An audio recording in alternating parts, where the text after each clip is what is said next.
राजेंद्र जैन यांचा राज्यसभा उमेदवारीचा पवनीत जल्लोष. राष्ट्रवादीच्या आजी-माजी पदाधिकाऱ्यांची उपस्थिती. राष्ट्रवादी काँग्रेस पक्षाचे ज्येष्ठ नेते माजी आमदार राजेंद्र जैन यांना पक्षाकडून राज्यसभेची उमेदवारी जाहीर होताच पवनी शहरात आणि तालुक्यात सर्वत्र आनंदाचे वातावरण निर्माण झाले आहे.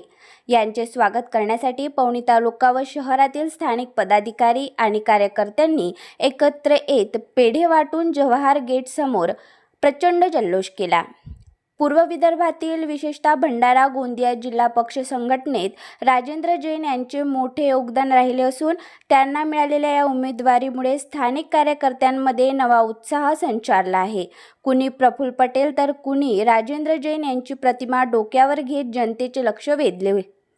याप्रसंगी राष्ट्रवादी काँग्रेस पार्टीचे तालुका अध्यक्ष विजय सावरबांधे, शहर अध्यक्ष शैलेश मयूर, नगराध्यक्ष डॉक्टर विजया नंदुरकर, डॉक्टर राजेंद्र नंदुरकर, नगरसेवक यादवराव भोगे, मनीषा गोमासे, नीलकंठ टेकाम, लोमेश वैद्य, मुकेश बावणकर, डॉक्टर विजय ठक्कर, हेमंत मेंढेवाडे, हॅरी रंगारी, महादेव शिवरकर, सुलतान अली, चेतक डोंगरे,